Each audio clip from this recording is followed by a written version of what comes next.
Saudade do Rio Grande do Sul. Somos do Rio Grande do Norte, estamos aqui representando nosso estado.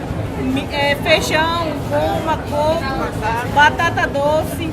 Mel de abelha, rapadura, tapioca, jeremi. Banana, melão, maracujá, cebola, goiaba, uva. Aqui todos os produtos naturais, né, de todo o Brasil, né? Acho que a feira representa a biodiversidade no Brasil. Para nós, primeira questão, a feira coloca o modelo de produção em disputa do que é o agronegócio, que é a monocultura, que é grande extensão de terra, um único produto.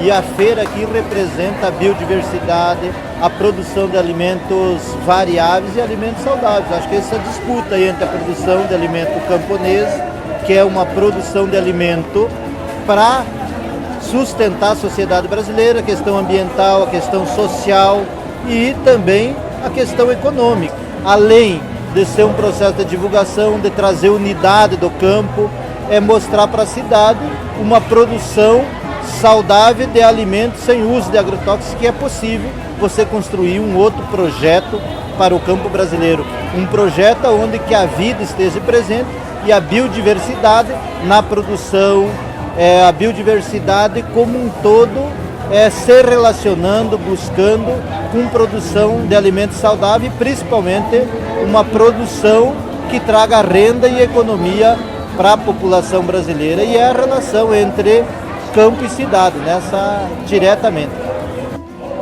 E assim, então, nós convidamos toda a sociedade paulista, ou quem se encontra aqui nesse estado de São Paulo, nessa cidade, para vir conhecer todo o processo da nossa produção, buscar, adquirir, experimentar, degustar os produtos da reforma agrária, produtos limpos, sem agrotóxicos, mas também prestigiar a cultura do nosso povo, prestigiar o que vai ter de melhor.